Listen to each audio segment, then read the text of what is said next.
finally, we get to take on my favorite philosopher, Yeah? Groucho Marx. Excellent. I defy you to name a single other one of the Marx brothers. There's Groucho, there's Carl.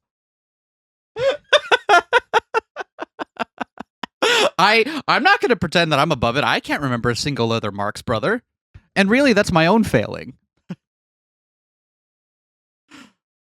But yes. Let's, I think it's time. We were arguing about who's going to voice Marx, and I think we agreed it had to be Vivian. Yeah. Because if I voice Marx, it's just going to be incomprehensible jowl voice. And because his beard's too big, you can't hear him through the beard. And no one wants that. Hey, Dad, can we talk? Wait, where'd he go? Marcus, where's Dad? He went off to brood somewhere, I think. Jennifer's searching for him. Oh, he'll do that from time to time. You gotta find... He'll find a good corner and brood right in it. Your mother's words really upset him. Yeah, I can't imagine why. No kidding. Brood is not a word I generally associate with Dad. Guess everyone saw the fight, huh? I don't really know what to say. I'd heard some history from Pythia, but I'd never imagined what it must be like for you. How are you holding up? Gonna be honest, not great. My feelings are complicated. Dad and Mom were always different. I love him, but I looked up to her, you know? When she first got into politics, I rooted for her, even if it meant she was away a lot. I really thought she would make a difference. But now? I don't know. Dad and I have gotten closer and she's just not the same. When we see each other, the cameras are always right there, like it's more about appeasing the family values crowd than spending time with me. What about you? Is your family, perfect? We've always been close all my life, but as you said to Locke, nothing is perfect. I've got an older brother, Regis. He's probably more intelligent than I, if only... If only what? I'm not sure what your life was like, but my parents, they had to make some hard choices. As the oldest, Regis was the one that was supposed to be sent to a fancy school. Even with tuition rates back then, my parents couldn't afford to send us both. But Big Brother wanted to make sure I had a shot, so he decided to enlist instead. Did well for himself there, Lieutenant General now, in charge of a whole division. Even helped provide funding and security for our portal research. But he never wanted to enlist, not originally.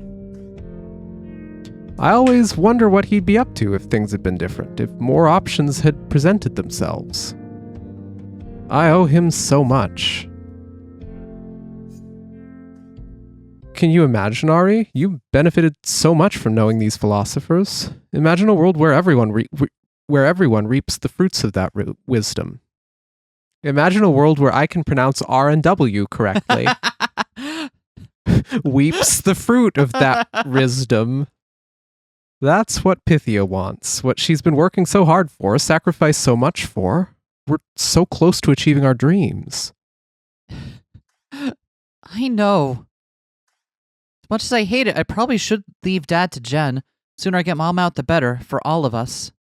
I guess the thing that rings hollow about Marcus's argument to me isn't the stuff about his brother, it's the stuff about trying to relate that back to Pythia.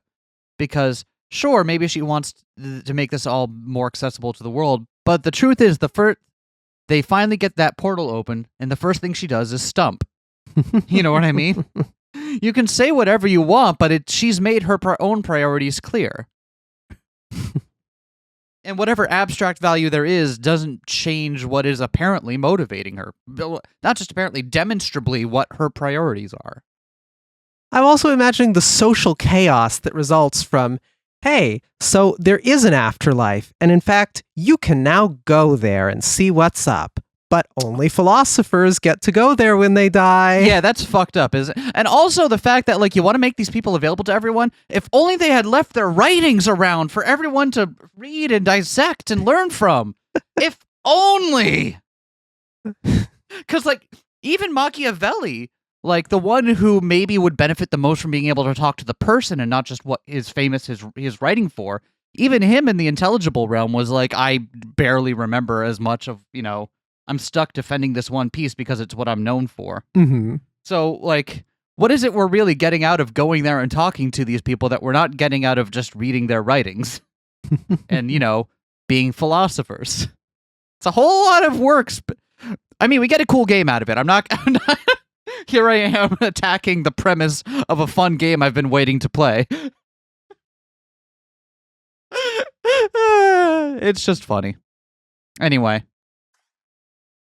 I'll go check on him later, I suppose? Of course. Okay. So, meanwhile, Socrates off in the corner learning how to fold more and more elaborate paper airplanes. Anyone could do the basic ones, right? It's like, but he's starting to learn how to do some of those weird foldable paper airplanes. The kind you usually have to buy like the pre-folded sheets for in order to understand. He's just raw doing them. Folds a paper B-2 stealth bomber that can actually drop real bombs on impact. Hey, I'm back. Pumpkin, how is he? Not sure. Jen's looking for him right now. Well, perhaps some distance is for the best. I know I was harsh. I was caught up in the moment, and he's always so cheerfully disconnected from everything. It drives me crazy. And his notes were like Twitter if every tweet hit you in the face. What's Twitter? Oh, right. This is when Twitter is still Twitter. Never mind. I have a feeling it won't be called Twitter in the future. Twitter is still Twitter now. I haven't been on Twitter in over a year. Congrats. And I gotta say, I feel like so much better about everything. I was on Cohost before it finally shut down, and like that was such a pleasant social media experience that I have no desire to go anywhere with a less good experience than that ever. It's like that was such an amazing social media experience that I am never gonna stoop down to going onto something like Twitter again. And before you say, hey, YouTube is social media, shut up. We throw these out into the void while barely reacting to people.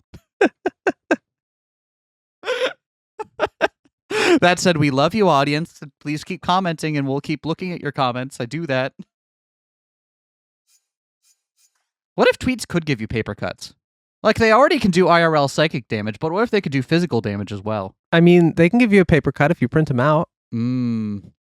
Or, like, do so much psychic damage at once that you lose consciousness and smack your head on the desk. There you go. He can be a lot, but he's also grown a lot. Has he? Doesn't show it. Have you given him a chance to? Honestly, this is just like the issue with politics. Everyone just kind of talks past each other. So your perspective hasn't changed, Ariadne Jones? My perspective?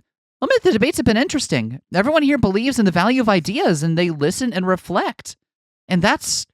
But then Mom reminds us how things work in the quote-unquote real world, which will never stop being depressing. Probably best we press on, then. I've already prepared the next philosopher. He should present an interesting contrast to the others. All the philosophers so far have been pretty different. True, but this one perhaps more so. Wait, what? Is he not human? Is he a talking deer or something? I'm both really frightened by deer now and really excited about deer. Give me but a moment to retrieve him, and you'll find out. All right, who's gonna do the voice? I mean, presumably me. Well, that's definitely a human silhouette. Bummer. Who are you? Why are you standing in the shadow of that pillar? For too long have governments been complicit in the exploitation of the working class. The world needs a hero who will speak truth to power, who will put corporate fat cats in their place. All right. Who's the Batman wannabe? I am no Batman. Batman is a corporate fat cat. I am the fearful whisper in the boardroom, the bane of injustice. the start of the uprising against a corrupt, oppressive system. I am Karl Marx. Karl Marx, but he's Batman now. You sure we don't want me to voice him?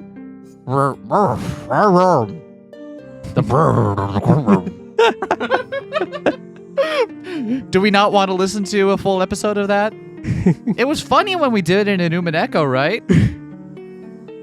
Oh, no. Arbiter, I have to object. So you object to him, but not to Machiavelli? You see what that says about you, right? That you think totalitarianism is more palatable than communism? To be fair, I don't think anything resembling the concept of what we consider totalitarianism existed in the time of Machiavelli. Okay, fine. Marx is communism, and communism is an economic system. Oh! Wow, did you hear that? Yeah. Did you hear his gravelly Batman voice? That was good. I am the Batman. I am the Karl Marx. Unfortunately, I cannot do a voice like that, so... Learn how to You'll death get what growl, you it's get. great. Wow, we're non-sensing already. You will not regulate me out of this discussion, Senator. State and economy cannot be considered separately. They are conjoined twins. They come into the world together. Fates bound from the start. Huh, I see. Born in 19th century Prussia, Marx became stateless and traveled throughout Europe to spread the philosophy he wrote of in Das Kapital and the Communist Manifesto. His ideas became a flashpoint in the Cold War, with communism an ideological goal of the Soviet Union.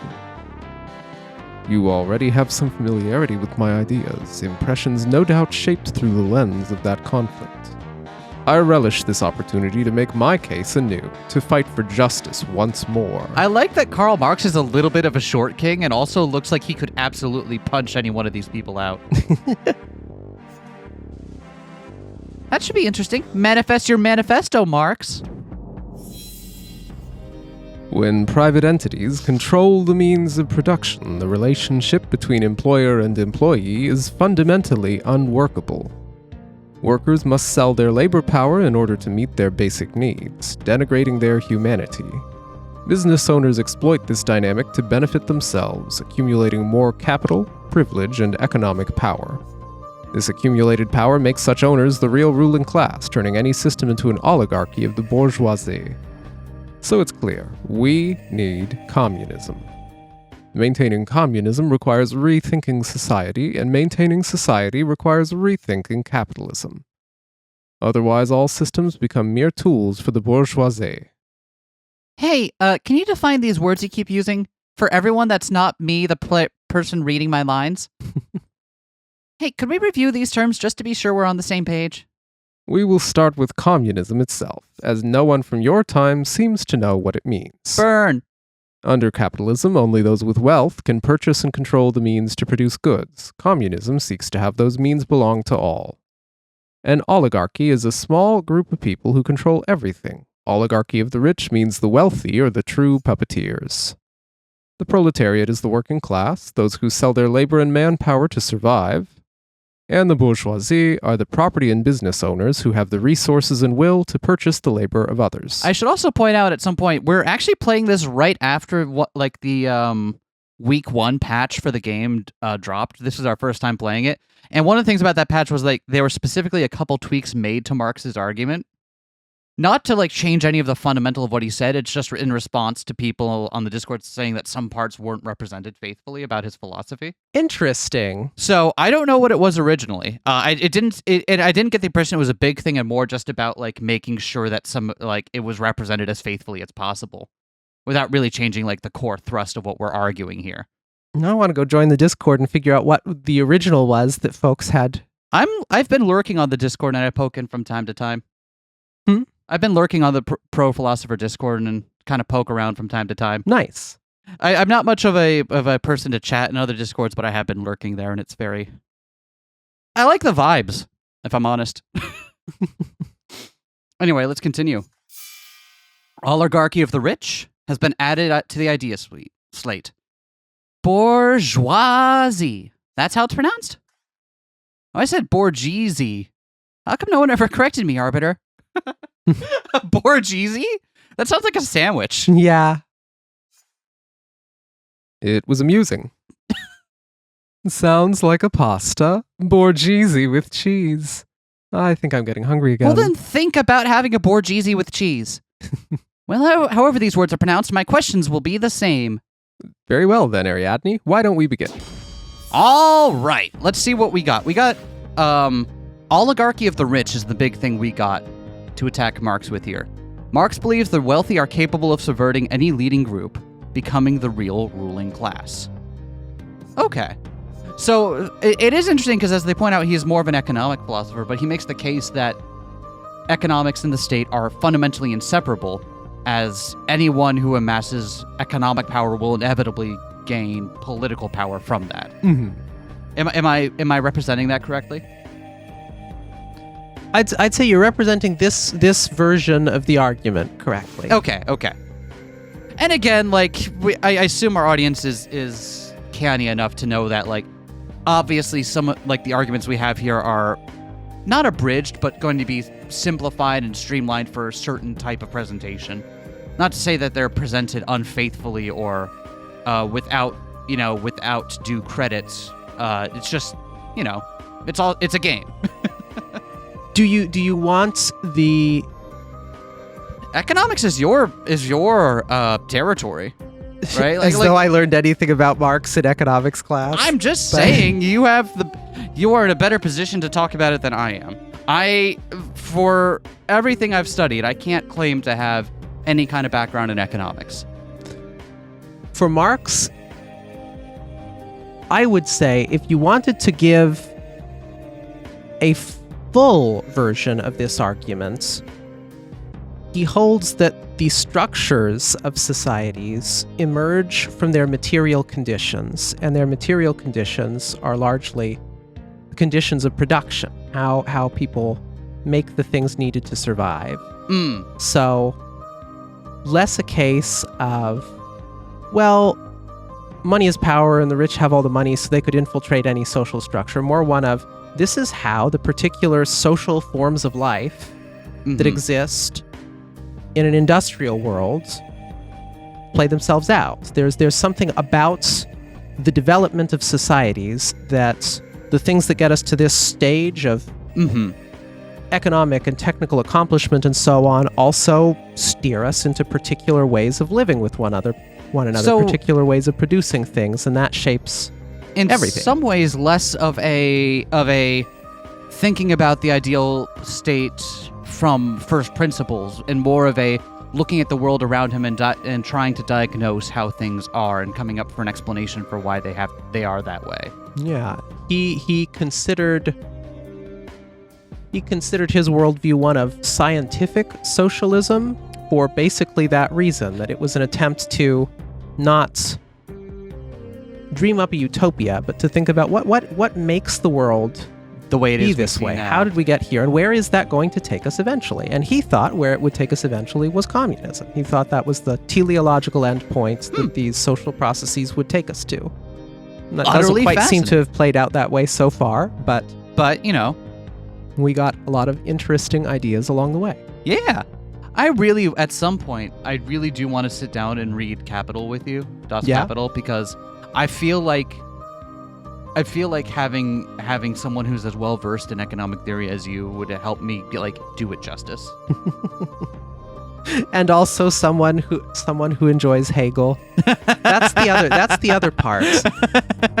Marx took Hegel's dialectical style of philosophy, where for Hegel, the history of ideas and the history of humanity is the history of spirit, thought, the minds playing out and unfolding through constant internal contradictions and, struggle and so on that would lead it to sublate itself and develop into new phases that in turn would have their own negations that they would need to overcome and so on. Yeah. And Marx came out of that and was like, that's a cool idea, but I think idealism is nonsense. I think this is a material process, a historical process about the things going on in the world around us. Mm-hmm. So that's the other thing, that like you can't fit all these ideas into a game like this. Right, So you 'cause got to there's- give the 101 version. Right, But- right. So I guess the short of it is we're encouraging our viewers to go read some Marx. Is that where we're coming out? Read Hegel also. I think the official APR stance is go read some more philosophy. Yes. All right, so when private entities control the means of production, relationship between employer and employee is fundamentally unworkable. And what do you mean by that? Those who control the production of essential goods have unchecked power over workers. If this were a game of chess, they would start with almost all of the pieces. Bourgeoisie OP, please nerf. You understand? What? Don't pretend you don't understand that. I know you all get television in here somehow. Whenever I come talking about my new gotcha polls, Arbiter seems to know what I'm talking about. Nothing. Carry on, Marx. I am willing to define my terms. Why won't you? Sure. Yeah, do. All right, fine. In games, something is OP or overpowered when it has an unfair advantage. A nerf is what you apply to make that something weaker, like replacing bullets with nerf bullets. Do I have to explain what a nerf gun is, too? Ari, why are you such a frickin' nerd? I see. Then yes. The bourgeoisie must indeed be nerfed. We got an achievement for teaching Mark some gaming lingo. I also love that he's perfectly willing to be like, hey, you had me define my fancy terms. Why aren't you going to define your fancy terms, huh? Yeah. Come on. It's a two-way street. Absolutely willing to learn and listen. And what reasoning do you have to support this statement? When you work for someone, your livelihood is in their hands. They determine how much you are worth and whether you can work at all. Even if the employer attempts to be kind with this power, they are in the dominant position. And kindness is hardly rewarded by the system. Owners who fail to maximize their gains are doomed to be overtaken by more ruthless entrepreneurs. Boy, yeah, I feel that. How's that relevant to your overall point? It establishes how capitalism is exploitative from its very founding principles. All right. Workers must sell their labor power in order to meet their basic needs, denigrating their humanity. And what do you mean by that? Labor power is the capacity to work, one's health, strength, and mental fitness. Under capitalism, workers must sell all this and more to earn a living. For what is the value of health and mind beyond its going rate on the free market? This reduces them to numbers, to cogs, drowning their humanity in the icy water of egotistical calculation. And what reasoning do you have to support this statement? In capitalism, if you don't work for those who control capital, you don't eat. Even if you do work, you may still be unable to eat if your pay is insufficient. But workers have no choice. No alternative. They must grovel and kiss up for the chance to survive.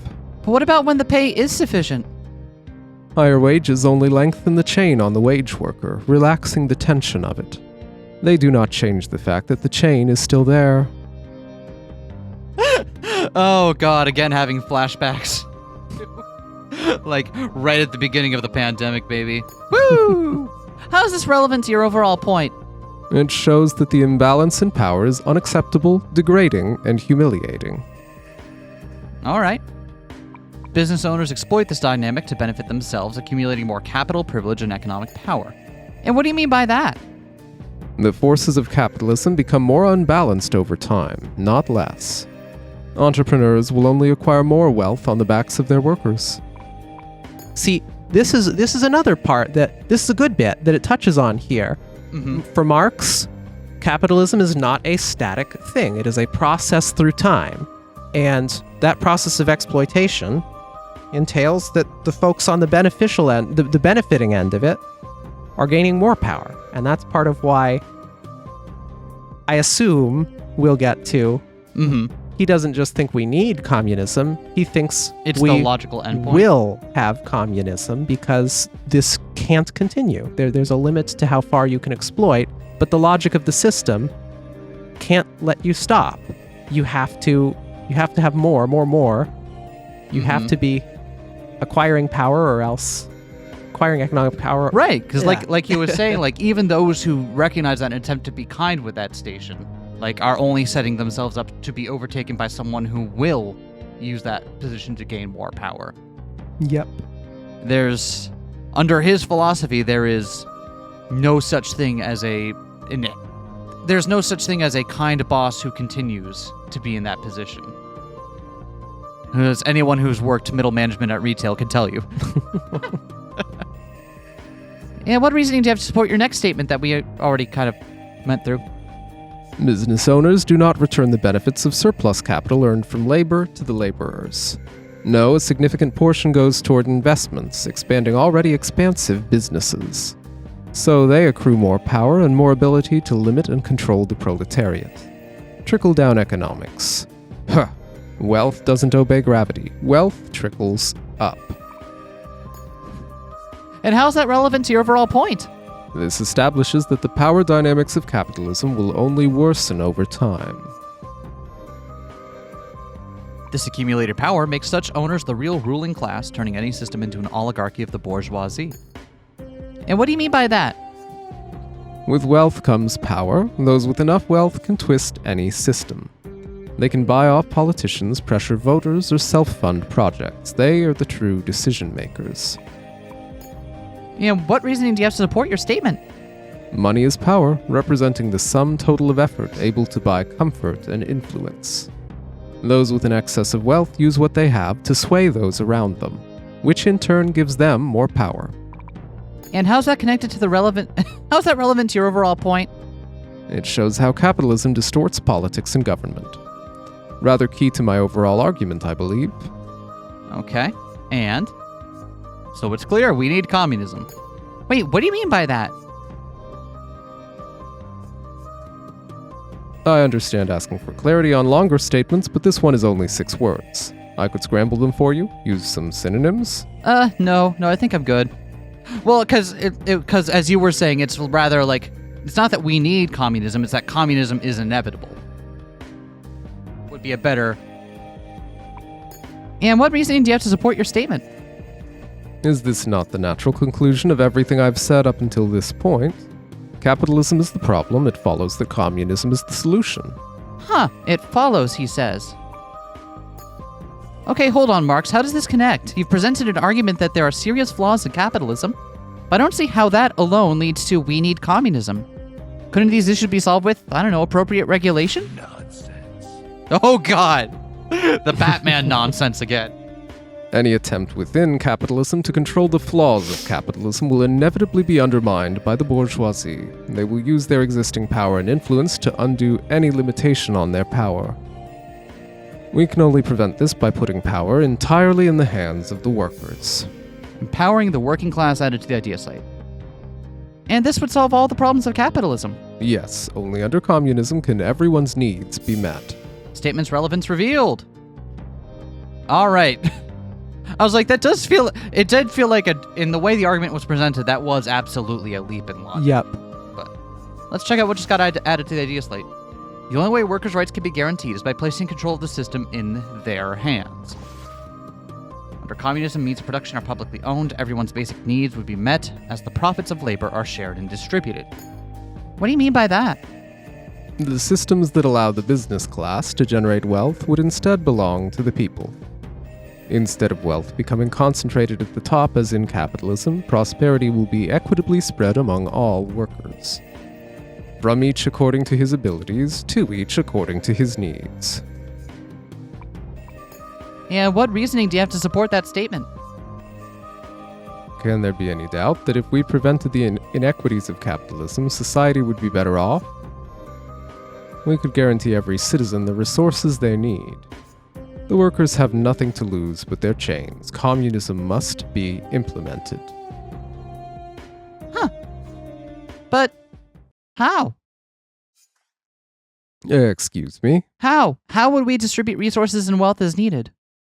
Are the goods we produce, they're concentrated in different places, right? One place produces shirts, another chairs, one makes bread, another catches fish. How do you get the fish to the shirt people and the chairs to the bread people?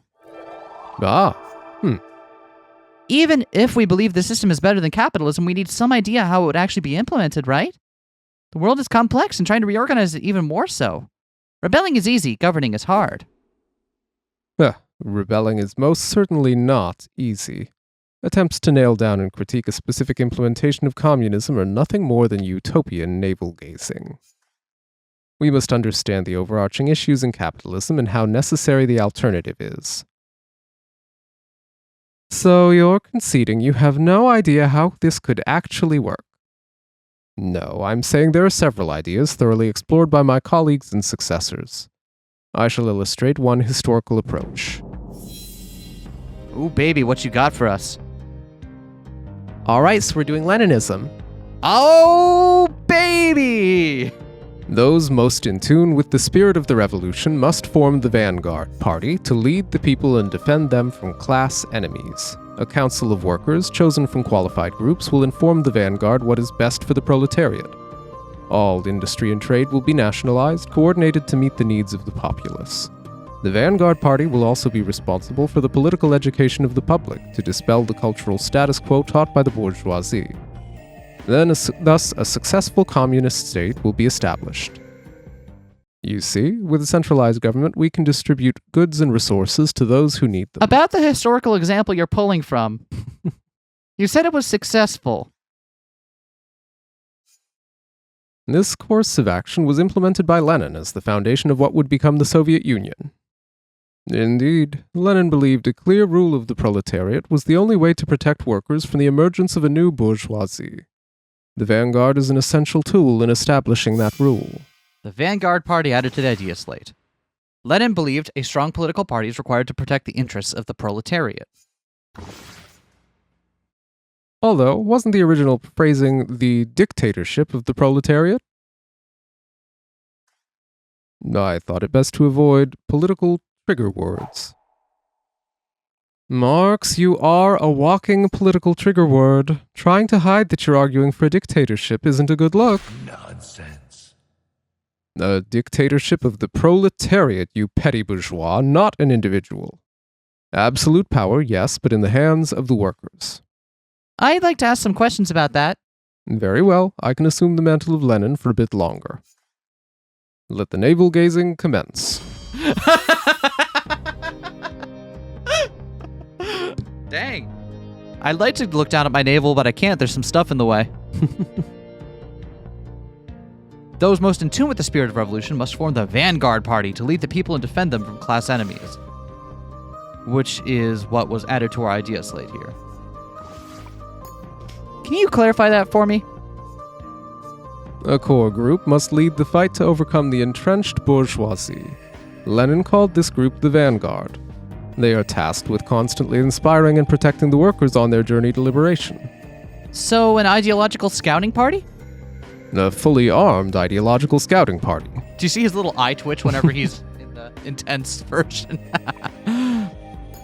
What reasoning do you have to support this statement? Early on, any communist state will be delicate. Some must step up to defend it. If no one actively protects the gains of workers, a new bourgeoisie will emerge to replace the old. Capitalism is remarkably virulent. I forget how to pronounce this word. I think it's virulent, but it's one of those words I also don't pronounce aloud very often, so... Exploitation comes naturally for those immersed in its ways. So the Vanguard must counter. Material force can only be overthrown by material force. And how is this relevant to your overall point? This is the seed from which the revolution will grow. The Vanguard, the first line of attack and the first front of defense. Okay. A council of workers chosen from qualified groups will inform the Vanguard what is best for the proletariat. Can you clarify that for me? Once the Vanguard has secured a foothold, they must seek guidance. This should come from a council restricted to members of the working class elected directly from trade unions and factories. Miners, farmers, cobblers, assembly line workers. Race car drivers? Social media managers? Game designers? Do they sell their labor to make a living? I think. Then yes, they too are members of the proletariat. Input from all these groups will help create strong guidelines to protect the interest of the worker. Wait, if this council exists to create the guidelines, what happens once the guidelines exist? Then they exist, and they must be adhered to, lest class enemies attempt to exploit the discord. Huh. So we got a clarification here. A council of workers chosen from qualified groups will help inform the Vanguard what is best for the proletariat. This council helps the Vanguard reach an initial consensus, but once determined, the Vanguard alone is responsible for enforcing the system. That was the new part. That was the part that was elucidated from his argument. Via. What reasoning do you have to support this statement? The Vanguard's focus on organizing the revolution separates them from those working in the fields. Establishing a council is essential to ensure their efforts remain aligned. And how's that relevant to your overall point? This explains how the revolution will involve the whole of the proletariat. All right, the council helps the Vanguard reach an initial consensus, but once determined, the Vanguard alone is responsible for enforcing the system. Can you clarify that for me? While the Vanguard should seek input from all when making a decision, once the decision is made, it must be adhered to. There is no longer room for questioning. The doctrine is set. Diversity in discussion, unity in action.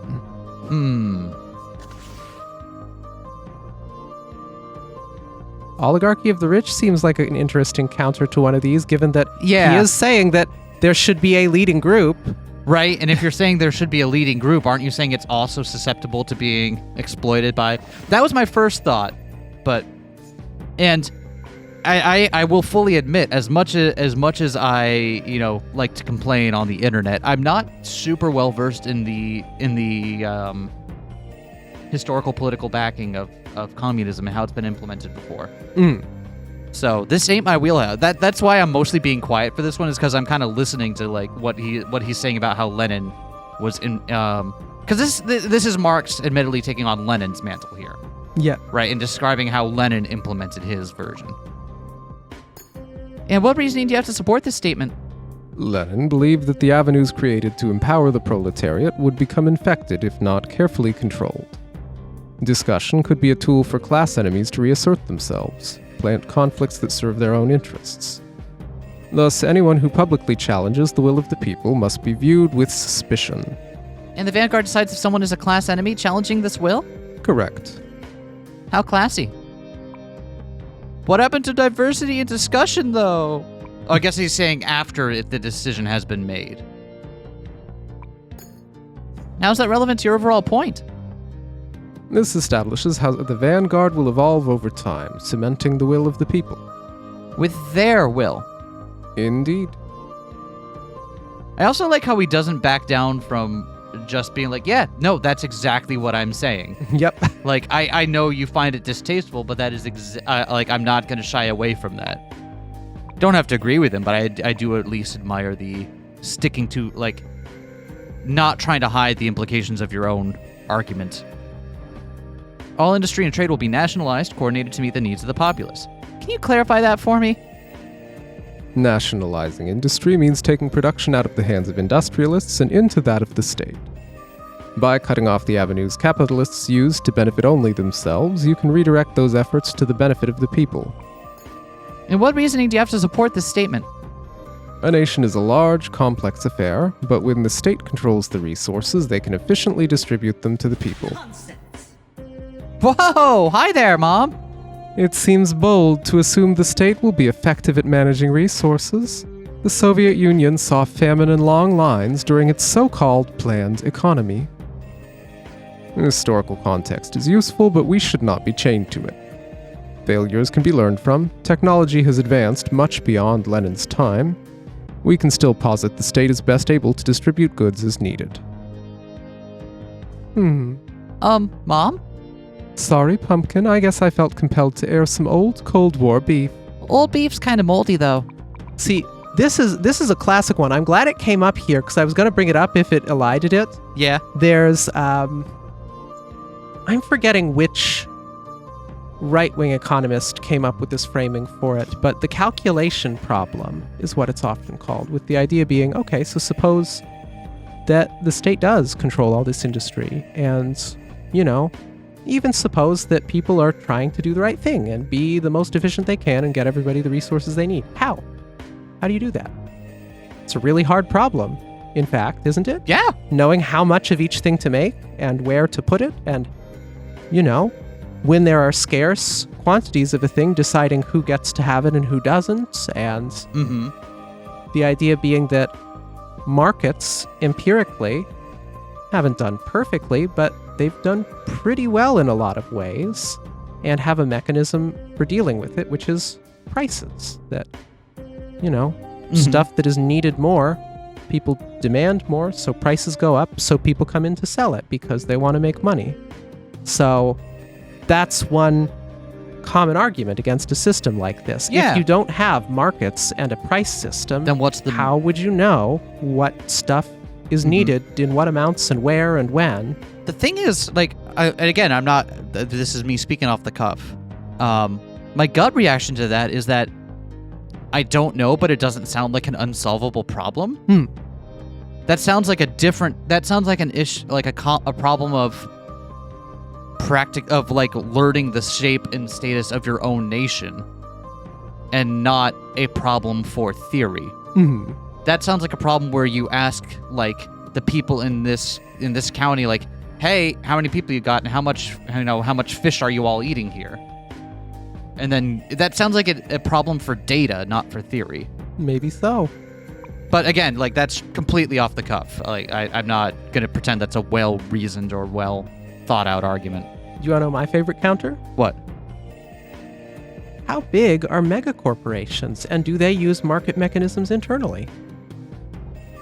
Walmart's bigger than some small countries. Yep. And do different Walmart stores engage in price negotiation on the free market when they decide how to send goods from one Walmart to another and so on, and do all of that? That's a great point. So you're saying, like, we've already got examples of entities of this size doing just that. Yeah, and it may be that the reason it works is because at the edge there are price signals, in that Walmart, as a giant corporate entity, has to do some level of economic activity to survive, and it respects the price mechanism to do that. But, there are states that had socialism and markets. That's a thing Yep. that the Soviet Union in its later years had limited markets. That's a thing that's, that's China.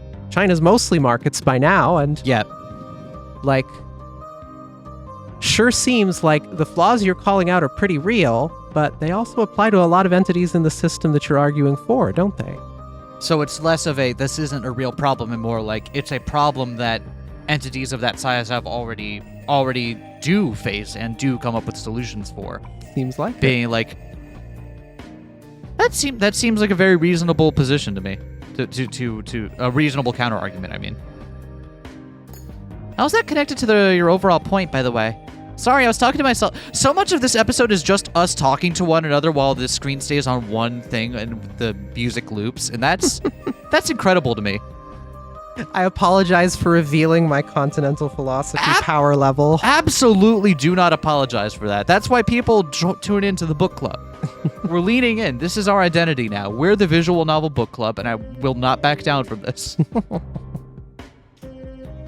This is the question that prompted you to ask for a system, is it not?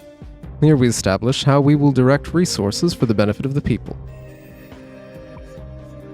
Okay. The Vanguard Party will also be responsible for the political education of the public to dispel the cultural status quo taught by the bourgeoisie. Can you clarify that for me? Capitalism is not just an institution of bureaucracy, it is an institution in our minds. Active efforts must be made to undo this sinister programming. Reprogramming people sounds awfully sinister in itself, Marx. That's the programming defending itself. Like his little twitching. This means teaching workers they have inherent value, that they shouldn't sell their labor to oppressors for a day of bread. It may be an uncomfortable process, but it is necessary to fix the damage immersion in capitalism can do. I really feel that at times, because I like, no matter what utopian pie-in-the-sky beliefs I had when I was younger, it really was a process of slowly extracting my brain from all of the ways in which growing up under capitalism had morphed and damaged the way it was thinking. Like, I remember, like, I had a legitimate, like, breakdown at one point because I couldn't see value in what I was doing, like economic value in what I was doing. And I couldn't see a way for me to continue sustaining myself with like it's point being it is legitimately a well-entrenched path of thought. And looking back on it now, it seems easier to be like, oh, my mind wasn't, I was thinking around these things. But it is legitimately difficult to break yourself out of it if you've grown up your entire life being told, work hard, keep your head down, and you'll be able to retire to a home with your family of 2.5 kids. Then you find you work hard, keep your head down, and you've been working for 10 years and still earn minimum wage. Exactly. Ugh. Man. So yeah, I do feel like I feel some sympathy towards portraying capitalism in the way it burrows into patterns of thought as a form of programming. Mm-hmm. Because it's like, yeah, that even when it was actively harming me, it took me so long to not to grow out of that, but to be taken from that step by step and to see the ways in which it was harming me. And that's really something. What reasoning do you have to support your statement, by the way? Sorry I go off in the corner and keep talking to myself for like hours. The tradition of all dead generations weighs like a nightmare on the brains of the living. When immersed in an ideology, people begin to think of the principles governing the system as just and right. Hierarchies that are far from natural of class, race, gender, and more disguise themselves as such. They must all be dismantled. Labor cannot emancipate itself in the white skin wherein the black it is branded. The Vanguard must help the people identify these entrenched ideas and undo their effects. And how is this connected to your overall point? This explains how the last vestiges of the old system can be removed. All right. And thus a successful communist state will be established. Can you clarify that for me? If all I have described is accomplished, all major obstacles to a communist state have been demolished. And what reasoning do you have to support that statement? The steps I have described lead us to this end. First, we led the people in revolution. We established a framework to protect the power of the workers. We seized the resources for the people, robbing the capitalists of their ability to subvert them, and cleansed our minds of the corrupted hierarchies of the past. In this way, communism will become the standard, no longer a precarious thing that must be defended at every turn. Establish a communist state in 4 easy steps. That was a working title. And how's that relevant to your overall point? This is a reminder of our goals, where all roads should lead. All right, and let's see the consult for this one. Lenin's step-by-step flow of the revolution is kind of fascinating. With Locke, I discussed how difficult it is for any revolution to result in the desired system, and Lenin was out here trying to solve that problem. The question is, would any of it actually work? Well, given this was proposed by a leader of a fallen empire, history probably illustrates at least one way it could break down. Only I hadn't fallen asleep during Professor Velichansky's lectures. So I think what we're gonna do...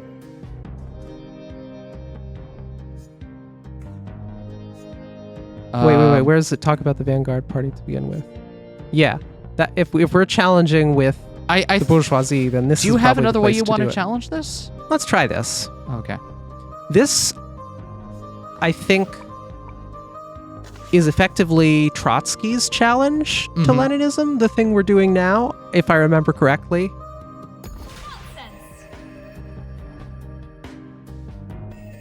I like how we got the nonsense, but the music didn't stop, which means that this feels like a planned response from the devs, but not the one we need to move on. If the oligarchy of the rich can subvert any ruling party, what's stopping them from subverting the Vanguard? The fact they no longer exist. I mentioned that all industry will be nationalized by the government. Rich business owners will be removed. Oh, so wait, where will they go then? A nice farm in the country where they work like the rest of us. A farm, huh?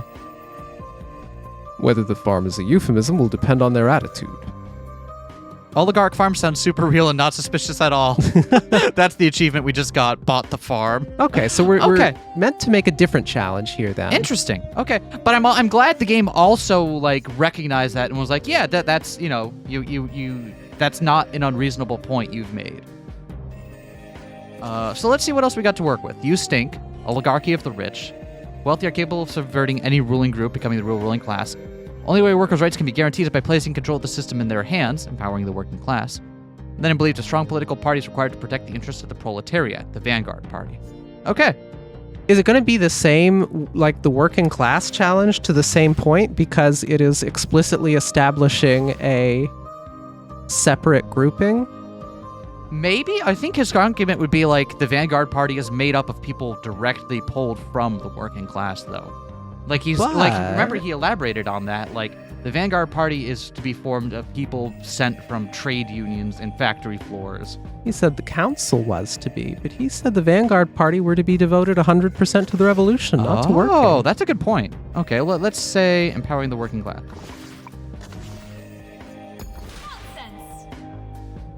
But Marx, you said the only way to protect the workers is to place control of the system in their hands. Pointing a Vanguard to rule seems directly to correctly contradict that. I see what you are getting at, but I do not believe Lenin would. Lenin would say the next statement makes it clear the Vanguard will extend the people's will. Now, if you were to find a crack in that ideal. Council of Workers chosen from qualified groups will help inform the Vanguard what is best for the proletariat. Okay, what are we meant to? Council of Workers. Maybe we're saying like the Council of Workers is subject to the oligarchy of the rich. Well, I think we already got the counter to that. Yeah. What's but our the game third is pointing one? us towards this statement What's our here. third one? Because we have 3 ideas, right? Yep. We have oligarchy of the rich, empowering the working class, and the Vanguard Party.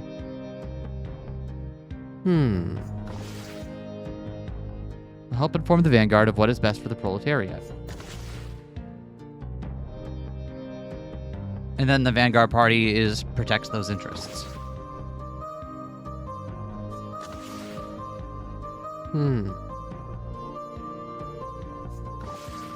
Interesting. Because the game pointed us towards this one, is what we'll want to focus on. Council of Workers chosen from qualified groups will inform the Vanguard what is best for the proletariat. Maybe it's because the council is separate from the Vanguard? Maybe. I'm also not sure if it meant specifically this statement or if it meant just that statement was meant to be the answer to the previous. What other statements have we got to challenge? Council helps the Vanguard reach an initial consensus, but once determined, the Vanguard alone is responsible for enforcing the system. Maybe it's right there. Yeah, maybe it's right there because it's the power is not in the hands of the working class. The power is in the hands of the Vanguard. The Vanguard are helping them reach a consensus. The council is helping them reach a consensus. Yeah. Listen up, Lenin. Don't. I am still Marx. I have no desire to participate in debate role-play like the Arbiter. I wish only to represent my colleagues, not become them. Feels like a lack of commitment. No, I can respect that. From the top, then. Allow me to... How does she slide in when she does that? Heelys. Ari's wearing Heelys. Marx. Over and over you said power must stay in the hands of the workers. But Lenin's agents of the people are highly suspect. Everything workers want has to go through them. The Vanguard supposedly interprets and enforces the will of the people from those discussions, but what limits interpretations that give them more power? A morally bankrupt Vanguard could straight up lie, smearing workers who protest as capitalist agents. No matter what they do, they have an excuse. It's all for the people, right? Destroy him, Adney. Metaphorical violence only, please, but yes, well observed. Is that the extent of your remarks, Marx? Remarks? Without any checks on their power, the Vanguard could demand anything, right? Could demand obedience, they could demand tribute, they could even demand you shave that beard. This dictatorship of the proletariat becomes a plain old vanilla dictatorship. Workers have no real power at all. These are all valid observations, Ariadne Jones. conflicts we saw throughout Lenin's career accelerating during the rise of Stalin. Leon Trotsky called this the degenerated workers' state. Called it. The line of argument we were taking was Trotsky's line of argument. I called that, did I not? You did. You absolutely did. I just called it too early when we were like, oh, well, it's when you challenged the first statement with the bourgeoisie. Leon Trotsky called this the degenerated workers' state, a state in which the working class's democratic control has fallen into the hands of bureaucrats. And of course, he was exiled and assassinated for making such an observation. Worse still are distorted workers' states such as North Korea, in which the worker never had any real control at all. Such bureaucrats see the world as a mere object of their action. Well, there we have it. Communism doesn't... You go too far, Senator. Using such failures as an indictment of all communist systems requires a reductionist view of the complexities of humanity and politics. It disregards the influence of specific individuals, environmental or cultural factors. Plenty of democracies struggle, capitalism has faltered many times, yet the petty bourgeoisie still defends such systems. Ultimately, though, the structure Lenin created was ripe for abuse. There is a clear opening for oppression to take a new form. But systems can be iterated on, changed, while the core goals remain. Let us examine a different approach to the communist ideal, one starkly different from that proposed by Lenin. What are we doing now here? Oh, are we going to get, like, Bakunin or somebody? Perhaps. Let's see where he's going. Advances in technology and automation have enabled workers to harvest a bounty plentiful enough that none need go without. We are denied access to these ample riches only because it serves the interests of shareholders and middlemen.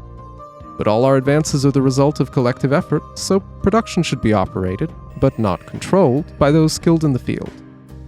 Goods and services can instead be governed by humanity's innate desire to provide mutual aid.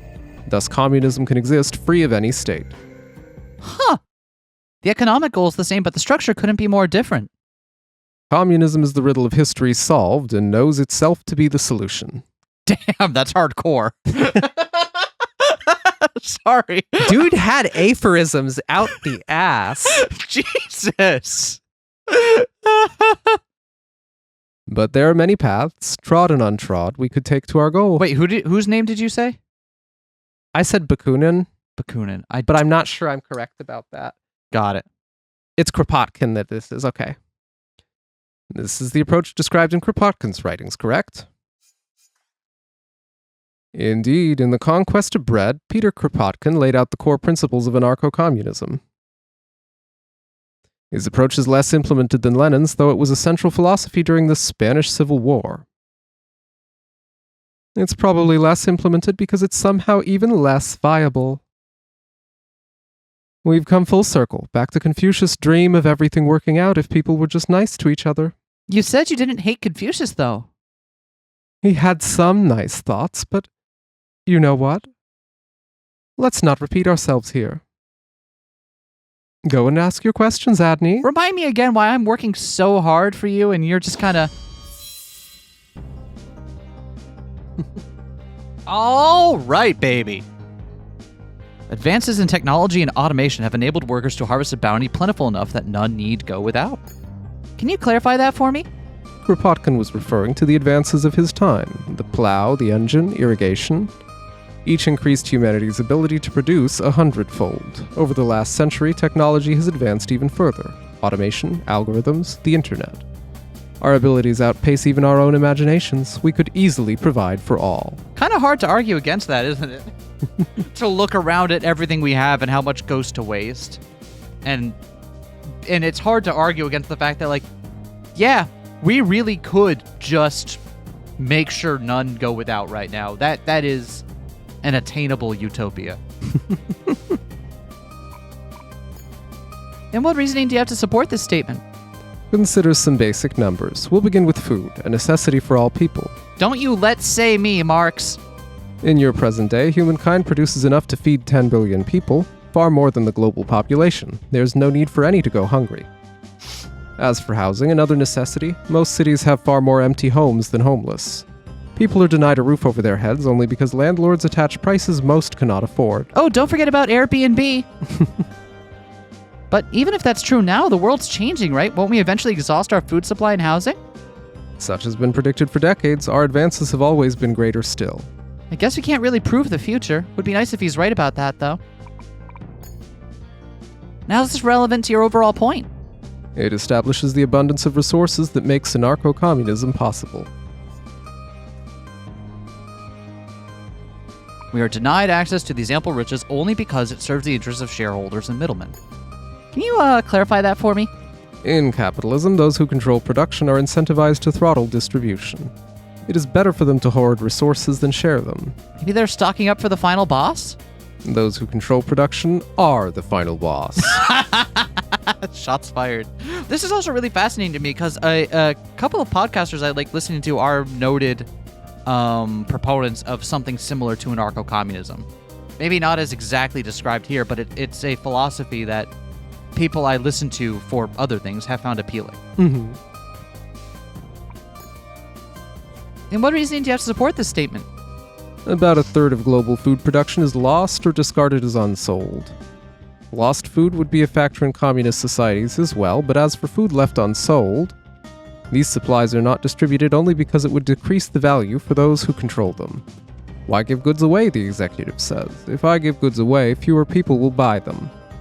Through their efforts, our sources of wealth, by some strange spell, are turned into sources of want. Artificial scarcity was added to the idea slate. Those with some resources can manipulate supply in order to gain advantage over others. Some strange spell. Don't let the Arbiter hear all this magic talk.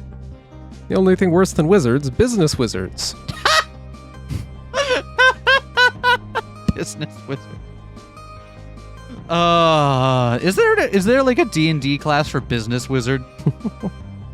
I don't know, but I want this setting now where it's like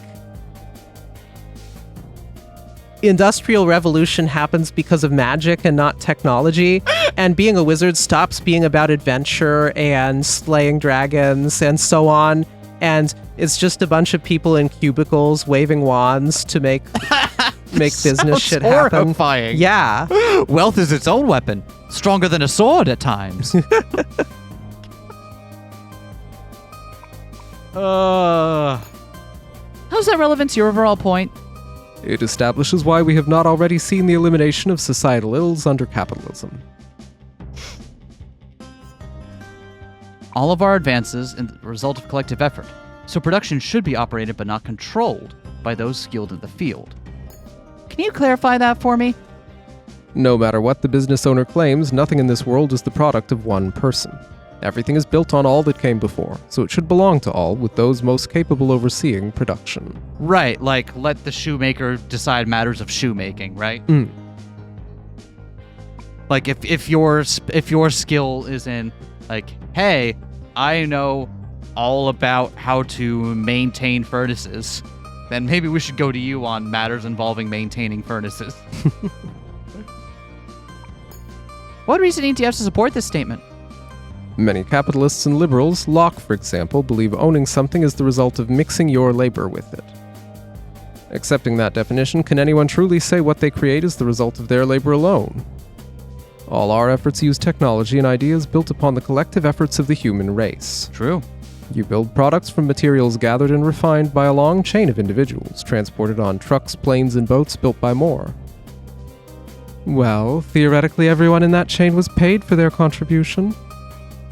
Even when true, that amounts to a few coppers to demean us and justify severing us from the whole. All comes from all, so all should be for all. And how's that relevant to your overall point?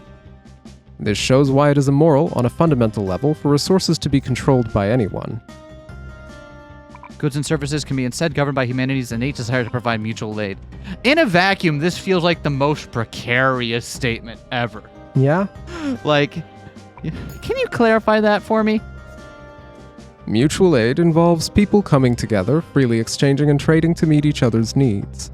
With nothing restricting ownership, there is no need to compel or manage distribution. The required transfers will happen over time. And what reasoning do you have to support that statement? Cooperation has always been key to our survival as a species, ingrained in our very instincts. So when everyone is known to have a right to everything, people can freely request what they need of one another. blankets for the approaching winter, umbrellas for the rainy season, wood and bricks for houses. Even luxury goods will be made through the free collaboration of various experts, like your video games and comic books. And when people request something they need, they get it? If your own needs are provided for, why would you inhibit the needs of others? Maybe I just don't like them? Maybe they're a grouch who keeps pointing at me? No, I see. And you believe that's enough to deny their well-being. If so, my finger of justice will never falter. Hit him with something stronger, Adney, before he pokes someone's eye out. I wonder what happens if we do the other option for that.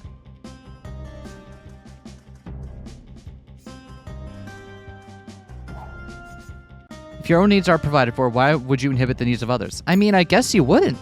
At least not without a good reason.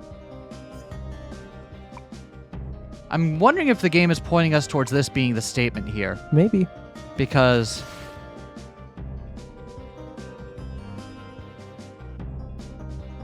Artificial scarcity. Artificial You can scarcity, gain right? advantage. how is this relevant to your overall point? This clarifies what separates anarcho-communism from Lenin's model. Instead of the state controlling everything, the people themselves do. And thus communism can exist free of any state. Can you clarify that for me? If the danger of Leninism was the state becoming tyrannical, there can be no better alternative than having no state. And what reasoning do you have to support that statement? Everything up to this point supports this statement. By following the steps Kropotkin laid out, we can organize a communist society without a central authority. It's just that easy. And how's that relevant to your overall point? This is my overall point. Okay, fair. And what's the consult for this one? Peter Kropotkin, Vladimir Lenin. Both were communists, but they envisioned such different worlds. There are documented conversations of the two of them yelling at each other, in fact. Oh man, I want to see their DMs so badly. Well, mostly Lenin yelled at Kropotkin. Lenin yelled at many people. Now, shall we continue and see if you can find an excuse to yell at me? All right, sure. Let's get our nonsense on. All right. Yeah. Because he's saying humanity has an innate desire to provide mutual aid, but he's also implying that humanity has an innate desire to to hoard and... Let's try that. Nonsense. Marks, can we review how business owners deal with excess production? Of course, they hoard the surplus. And why do they do that? They believe it better to limit the supply than to provide goods to those who cannot pay. This is one of the major sins of capitalism. Humanity is a means, not an end. Sounds pretty gross. Absolutely not behavior you'd want to emulate. Pity anarcho-communism falls to the same trap. What? Marx, the ideal here is that no one controls distribution. That all necessary exchanges happen through mutual aid, but that also means no one's checking the process. No one's making sure it's all fair. Each and every transfer is individually negotiated, and in all negotiations, self-interest is in play. There's no need for self-interest when resources are abundant. When you have 1,000,000 blankets, what do you gain by refusing to trade 1 or even 100? Can you honestly say with all the random things that happen in the world, we'll never be short of something we need? Medicine for an outbreak, fuel for an outage, baklava for a wedding? Well, Why didn't we have baklava at our wedding? Shit! We've been going through a Turkish delicacies phase. Yeah. Ever since we discovered, there was a really freaking good Turkish restaurant on our recent sojourn around the state, and found there's a shop nearby selling Turkish delicacies and Turkish food. It's Good stuff. good stuff. Actually, you know what? Don't bother. Because you establish ample resources do nothing to stop such manipulation. When true scarcity is eliminated, people invent some to give themselves an advantage. Just like in unfettered capitalism, free trade is the secret core of anarcho-capitalism. Anarcho-capitalism. Anarcho-capitalism. And with the same cores comes the same pitfalls. Nothing stops me ignoring the public good for my own sake, right? Nothing stops me holding up resources to get more out of my fellow comrades. And most damningly, nothing stops the emergence of a new bourgeoisie. One that subverts the system through clothes instead of through money. Kropotkin might just break the oligarchy of the rich, but who could break the oligarchy of the stitch? I was proud of that one. Are you not proud of that one? That wordplay was awful. You've spent too much time with your father. I can produce terrible wordplay on my own, mother. Terrible wordplay, and yet solid arguments. Indeed, I will have to share your assessment with Kropotkin at the next Communist Party. Wait, what happens at communist parties? What happens at Communist parties stays at Communist parties. Capitalism's insidious roots are difficult to purge. Its resilience is almost admirable. So, you admit it's the stronger system. Resilient does not mean good. Tell me, Senator, even if capitalism remains the preferred system of the world, what will happen as machines replace more and more jobs? Manufacturing has long been dwindling. Soon trucking, farming, analytics, all will be automated. Would you condemn those who performed these roles to poverty? If they retrain for other fields, will those fields not be flooded beyond capacity? The supply of labor far outstripping demand? The production of too many useful things results in too many useless people. Wow, it's just like The Wire Season 2. The burden passes to you, Ariadne Jones, whether you want it or not. We must find solutions to the problems I described. We can no longer be so easily stripped of our dignity. Thank you for your time, Marx. Chef Borghese. What's this last one going to be? Masks Off. Masks Off, Chapter 5. I don't know. I don't know how many chapters there are. We could actually probably be easy to check based on the menu because the menu has a chapter select thing that you can probably, vague out how many spaces there are left. But Masks Off. I wonder. Remembering that we're supposed to be at political philosophy here, and that while it wasn't, it was definitely not an unreasonable detour into Marx. It's, we're here to talk politics. I'm trying to think who else is left that would absolutely have to be addressed that didn't so far. Like, what other big political thinkers Have should we get a tour through? Here's one thing that's been kind of bothering me. We've talked about democracy in kind of like, I think it was specifically representative democracy, right? Or was it just kind of democracy as a vague thing? As a vague thing. Yeah, because I'm like, is it worth covering the distinction between democracy and the pure and representative democracy? Maybe. I also have to wonder, like, I feel like Rawls. Huh? I feel like Rawls would be someone that you'd really want to cover, except that we did Locke as the representative of liberalism, and I don't know if, like, are we getting subtle enough that, Rawlsian liberalism and classical Lockean liberalism are going to be treated as two separate arguments, which they are, or... What if we get a philosopher to come out and straight up defend the status quo of capitalism?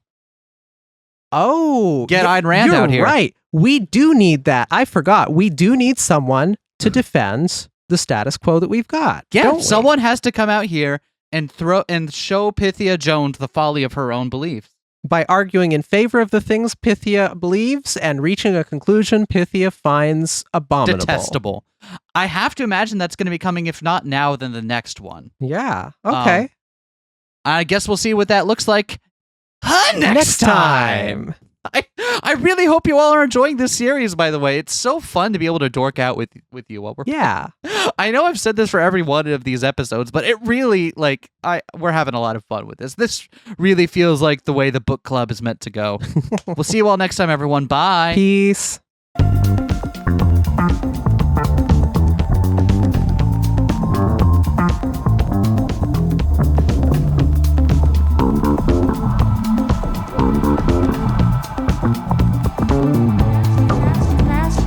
Smash that like, comment and subscribe.